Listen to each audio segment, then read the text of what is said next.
दुनिया भर में 48,20,000 से ज्यादा कोरोना के मामले सामने आए हैं। वहीं अब तक 18,64,000 से ज्यादा लोगों ने कोरोना से जंग भी जीती है। कुल मौत का आंकड़ा 3,16,000 के पार जा चुका है। देश भर में अब तक कोरोना के 96,000 से ज्यादा केस सामने आए हैं। वहीं देश में अब तक लगभग 38,000 से ज्यादा मरीज ठीक हो चुके हैं। देश भर में कोरोना से 3,000 से ज्यादा लोगों की मौत हो चुकी है। कोरोना वायरस के संकट के इस घड़ी में देश के मजदूरों को राहत मिले, इसके लिए केंद्र सरकार ने मनरेगा के बजट में 40,000 करोड़ रुपए की बढ़ोतरी की है। कांग्रेस के पूर्व अध्यक्ष राहुल गांधी ने सरकार के इस कदम की सराहना की है। राहुल गांधी ने ट्वीट कर सरकार का आभार जताया। पूर्व वित्त मंत्री पी चिदंबरम ने सरकार के राहत पैकेज के आंकड़ों पर सवाल उठाया है और कहा है कि ये वास्तव में सिर्फ 1,86,00,000 रुपए का है। उन्होंने केंद्र सरकार को चुनौती दी कि वो ऐसा कोई भी इकोनॉमिस्ट को लेकर के आए जो ये कह दे कि नकदी प्रवाह के उपायों से मांग बढ़ेगी।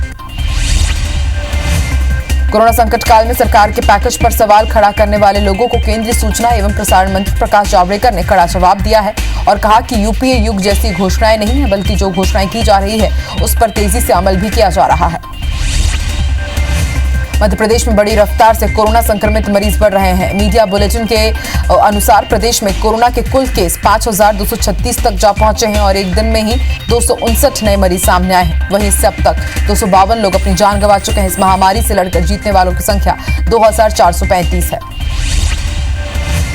मध्य प्रदेश के सबसे बड़े हॉटस्पॉट इंदौर में एक दिन में 95 नए मरीज सामने आए हैं और कुल मरीजों की संख्या 2,565 तक पहुंच गई है, जबकि 101 लोग कोरोना से जंग हार कर मौत के मुंह में समा चुके हैं। वहीं एक्टिव केस 1,345 है। राजधानी भोपाल में भी कुल केस 1,000 के पार हो गए हैं। 38 नए मरीज मिलने के बाद कुल संख्या 1,030 हो गई है। वहीं अब तक 39 लोगों की वायरस से मौत हुई है। फिलहाल एक्टिव केस 427 है। उज्जैन में 21 और कोरोना मरीज सामने आने के बाद पॉजिटिव मरीजों की संख्या 362 हो गई है। वहीं आज 6 मरीज डिस्चार्ज होकर घर भी लौट चुके हैं। अब तक कुल 172 लोग डिस्चार्ज हो चुके हैं।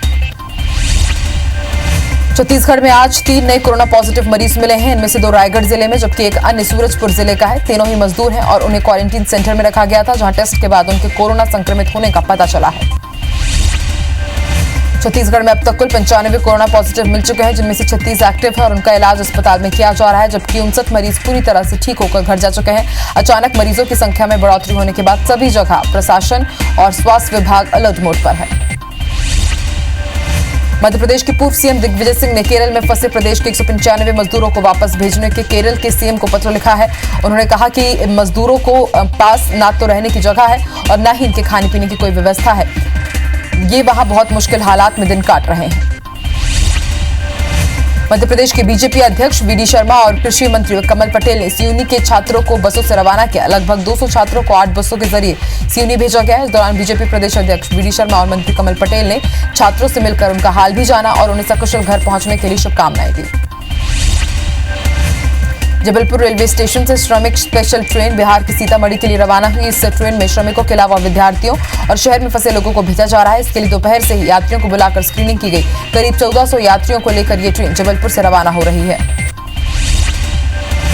सीबीएसई ने 10वीं और 12वीं बोर्ड की बची हुई परीक्षाओं के लिए आज डेट शीट जारी कर दी, जिसके अनुसार परीक्षाएं 1 जुलाई से शुरू होकर 15 जुलाई के बीच आयोजित होगी। कक्षा 10वीं का पहला पेपर सोशल साइंस के साथ शुरू होगा, तो वहीं कक्षा 12वीं का पहला पेपर होम साइंस का होगा। रायसेन जिले में कोरोना के 2 और मरीज मिले हैं। जिले के बरेली और सिलवानी क्षेत्र में एक कोरोना पॉजिटिव मरीज पाए गए हैं। बताया जा रहा है कि दोनों मरीज इंदौर से आई थी और दोनों के संपर्क में आने वालों की लिस्ट तैयार कर सैंपल भोपाल भेजने की तैयारी है। डिंडौरी में स्वास्थ्य विभाग की बड़ी लापरवाही सामने आई है। स्वास्थ्य विभाग ने एक कोरोना पॉजिटिव व्यक्ति को रिपोर्ट आने से पहले क्वारंटाइन सेंटर से डिस्चार्ज कर दिया। लापरवाही सामने आने के बाद पॉजिटिव मरीज को तलाशने की कोशिश की जा रही है, लेकिन अब तक व्यक्ति का पता नहीं चल पाया है। राज्य में कोरोना पॉजिटिव मिलने के बाद गोबरा नवापारा में लोगों में दहशत देखी गई। आज दुकानों को बंद रखा गया। साथ ही दोनों शहरों में आवाजाही रोकने के लिए राजिम पुल की दोनों तरफ बंद कर दिया गया। थूकने पर जुर्माना करने वाले अधिकारी ने खुद थूककर स्टेशन को गंदा कर दिया। पान के शौकीन बीना नगर पालिका सीएमओ पीएस बुंदेला का स्टेशन पर पान थूकने का वीडियो सोशल मीडिया में वायरल हो रहा है। बुंदेला ने इस कृत्य पर सफाई देते हुए कहा कि जुर्माना भर देंगे। लॉकडाउन का उल्लंघन करने वालों पर ग्वालियर पुलिस के अलग अलग थानों में 146 मामले दर्ज किए गए हैं। वहीं पुलिस ने 84 लोगों को गिरफ्तार भी किया है। साथ ही पुलिस ने मोटर व्हीकल एक्ट के तहत 769 लोगों का चालान भी काटा है, जिससे पुलिस ने 23,16,000 से ज्यादा की वसूली की है। बिलासपुर में लॉकडाउन के बीच नियमों की जमकर धज्जियां उड़ाई गई। वहीं शराब दुकानों में लोगों की जमकर भीड़ उमड़ रही है, जिससे सोशल डिस्टेंसिंग का पालन नहीं हो पा रहा है। यही नहीं, लोग सार्वजनिक स्थानों में शराबखोरी करते हुए नजर आ रहे हैं। इन सब के बीच प्रशासन भी लोगों को नियमों का पालन कराने में उदासीन नजर आ रहा है। झाबुआ से जिला विधिक सेवा प्राधिकरण ने गुजरात सीमा पर पिटोल गांव में प्रवासी मजदूरों को खाद्य सामग्री का वितरण किया। इस दौरान मजदूरों को सैनिटाइज किया गया, साथ ही मास्क का वितरण किया गया। शिविर में पैरामेडिकल स्टाफ भी मौजूद रहे, जिन्होंने गुजरात से आए प्रवासी मजदूरों की थर्मल स्क्रीनिंग की। भानु प्रतापपुर के चरामा स्काउट गाइड की टीम कोरोना से बचने के लिए लोगों को जागरूक कर रही है। स्काउट गाइड की टीम शहर के मुख्य चौक चौराहों सहित अन्य भीड़भाड़ वाले जगहों पर मास्क वितरित कर रही है, साथ ही सैनिटाइज कर रही है। इसके पहले स्काउट गाइड की टीम ने कांकेर, चरामा और नरहरपुर में भी जागरूकता कार्यक्रम आयोजित किया था।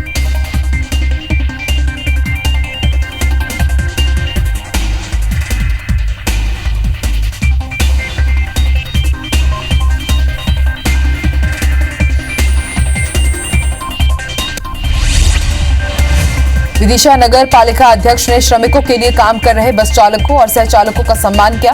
इस दौरान उन्होंने चालकों और सह चालकों को राशन किट भी उपलब्ध कराया। बता दें कि श्रमिक स्पेशल ट्रेन से पहुंचे लोगों को बस चालकों ने उनके गंतव्य तक पहुंचाया था। छत्तीसगढ़ किक बॉक्सिंग एसोसिएशन के संबंधित जिलों के प्रशिक्षकों शासन द्वारा जारी गाइडलाइन का पालन करने के मार्गदर्शित किया गया है, जिसके अनुसार वो घर में रहकर ही अपने खेल का अभ्यास कर रहे हैं। एसोसिएशन द्वारा कोरोना से बचाने के लिए सोशल मीडिया पर #KickToCorona चलाया जा रहा है, जिसमें खिलाड़ी घर पर वर्कआउट कर रहे हैं और उसकी फोटो और वीडियोस भी शेयर कर रहे हैं। बीजेपी राष्ट्रीय अध्यक्ष जेपी नड्डा ने पार्टी कार्यकर्ताओं के उत्पीड़न का आरोप लगाया है। उन्होंने कहा कि पिछले कुछ दिनों में देखा गया है कि गैर बीजेपी शासित राज्यों में पार्टी कार्यकर्ताओं को निशाना बनाया जा रहा है। उन्होंने कहा कि सोशल मीडिया पर आवाज उठाने की वजह से राज्य मशीनरी द्वारा पार्टी कार्यकर्ताओं को निशाना बनाया जा रहा है। तखतपुर जनपद क्षेत्र के कई गांव पानी की समस्या से जूझ रहे हैं, जिससे दूर करने के लिए तखतपुर विधायक रश्मि सिंह ने पेंड्री में बोर करवाया है। इसके साथ ही अन्य गांव का जायजा लेकर पानी की समस्या को दूर करने का प्रयास किया जा रहा है, जिससे लोगों को पानी की समस्या न हो। डोंगरगढ़ के मुरमुंदा में IBC 24 की खबर का बड़ा असर हुआ है। प्राइमरी स्कूल में बासी मध्याह्न भोजन परोसने की खबर दिखाए जाने के बाद शिक्षा विभाग के प्रधान पाठिका को सस्पेंड कर दिया गया है। वहीं स्कूल में मध्याह्न भोजन का संचालन करने वाली महिला समूह को भी हटा दिया गया है। दंतेवाड़ा के बेमपाल गांव में आदिवासियों की जमीन में अवैध लौह अवशेष भंडारण करने का मामला सामने आया है। बस्तर अधिकार संयुक्त मुक्ति मोर्चा ने Arcelor Mittal Nippon India company पर आदिवासियों की जमीन में भंडारण करने का आरोप लगाते हुए बस्तर कमिश्नर को ज्ञापन भी सौंपा। 3 महीने से वेतन नहीं मिलने पर भोपाल में ड्राइवर कंडक्टरों ने जमकर हंगामा किया। Driver conductor Bairagarh BCLL bus depot पर इकट्ठा हुए और जमकर उन्होंने हंगामा किया। इस दौरान सोशल डिस्टेंसिंग की जमकर धज्जियां उड़ी। वहीं सूचना मिलने पर मौके पर पहुंची पुलिस ने ड्राइवरों को शांत कराने का प्रयास किया।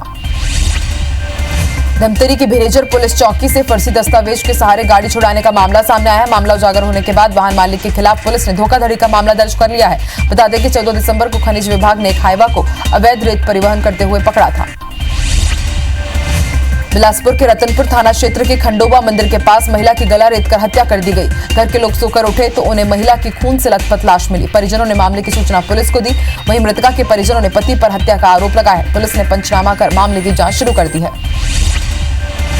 जांजगीर चांपा के खरोद में जमीन विवाद को लेकर हुई हत्या के मामले में पुलिस ने एक ही परिवार के 5 लोगों को गिरफ्तार किया है। आरोपियों में 2 नाबालिग भी शामिल है। पुलिस ने 3 आरोपियों को न्यायिक हिरासत में भेज दिया। वहीं 2 नाबालिगों को संप्रेषण गृह भेजा गया है। रीवा के चौरहटा थाना क्षेत्र के बनकुइया में दर्जन भर बदमाशों ने स्टोन क्रैशर में घुसकर तोड़फोड़ की। घटना के बाद सीसीटीवी फुटेज भी सामने आया है। बताया जा रहा है कि बदमाश क्रैशर संचालकों से रंगदारी मांगते हैं। मन मुताबिक पैसा नहीं मिलने पर बदमाश मशीनों को नुकसान पहुंचाते हैं। घटना के बाद पुलिस ने दोनों तरफ से मामला दर्ज किया है। जगदलपुर से अंधविश्वास का मामला सामने आया है। राजस्व अधिकारी के घर के सामने एक स्कूटर सवार शख्स तांत्रिक सामान छोड़कर चला गया, जिसकी जानकारी पुलिस को दी गई। वहीं पुलिस ने सीसीटीवी फुटेज के आधार पर जांच शुरू कर दी है। कटनी के सलीमनाबाद के पास एक बस और ट्रैक्टर में जोरदार भिड़ंत हो गई। घटना में एक व्यक्ति की मौके पर ही मौत हो गई। वहीं 3 घायलों को इलाज के लिए जिला अस्पताल में भर्ती करवाया गया है। बस मजदूरों को लेकर तेलंगाना से उत्तर प्रदेश के प्रतापगढ़ जा रही थी, जो गेहूं लाद कर उपार्जन केंद्र जा रहे ट्रैक्टर को पीछे से टक्कर मार दी। बलरामपुर के नक्सल प्रभावित क्षेत्र के चांदो में सीआरपीएफ की कंपनी ने ग्रामीणों को राशन का वितरण किया। इस दौरान स्कूली बच्चों को बैग और किताबें भी बांटी गई। सीआरपीएफ के कमांडेंट ने कहा है कि सिविक एक्शन के तहत उनकी कंपनी हर साल ये कार्यक्रम करती है ताकि जरूरतमंदों की मदद हो जाए। कबीरधाम जिले के भोरमदेव अभ्यारण्य में एक तेंदुए के बाद में डूबने से मौत हो गई है। मामले की सूचना वन विभाग की टीम को दी गई। वहीं वन विभाग के अधिकारी घटनास्थल पर पहुंचकर जांच में जुटे। दंतेवाड़ा शहर के पास लगे पातररास इलाके में हिरणों का झुंड देखा गया। यहां बने ऑक्सीजोन में हिरण पानी की तलाश में पहुंच रहे हैं। हिरणों को देख लोगों के चेहरे में खुशी देखी गई। वहीं हिरणों की तस्वीरों को ऑक्सीजोन के कर्मचारियों ने अपने कैमरे में कैद किया। बंगाल की खाड़ी से उठा चक्रवाती तूफान अम्फान पश्चिम बंगाल और ओडिशा तट की ओर तेजी से बढ़ रहा है। मौसम विभाग के मुताबिक अगले कुछ घंटों में खतरनाक रूप ले सकता है। 185 किलोमीटर प्रति घंटे की रफ्तार के साथ ये तूफान अगले 48 घंटे में यानी कि 30 मई की शाम तक पश्चिम बंगाल और बांग्लादेश के तट से टकरा सकता है। सरायपाली में रविवार की शाम तेज हवाओं के साथ बारिश के साथ ओले भी गिरे। सरायपाली से 10 किलोमीटर दूर कैलेंडा छिबरा में तूफान ने जबरदस्त तबाही मचाई है। 200 किलोमीटर प्रति घंटा की रफ्तार से चली हवाओं से पूरे गांव के घरों की छत उड़ गई। कुछ देर की तबाही ने बरसों पुराने आशियानों को पूरी तरह से तहस नहस कर दिया। भीषण गर्मी के बीच सोमवार को दोपहर में कटनी ने मौसम ने अचानक करवट बदली। इससे तेज आंधी के साथ मूसलाधार बारिश हुई। लोगों ने गर्मी में राहत की सांस ली। वहीं कटनी और आसपास के इलाकों में करीब 40 मिनट तक तेज हवाओं के साथ तेज बारिश हुई। मनेंद्रगढ़ में सड़क किनारे चंदिया के घड़े और सुराही नजर आने लगे हैं। मध्य प्रदेश के उमरिया जिले के चंदिया के घड़े और सुराही की कोरिया जिले में बहुत डिमांड रहती है। वहीं इस बार घड़े और सुराही में भी लॉकडाउन का असर देखने को मिल रहा है। व्यापारियों का कहना है कि पहले की अपेक्षा इस बार लोगों की डिमांड कम हो गई है।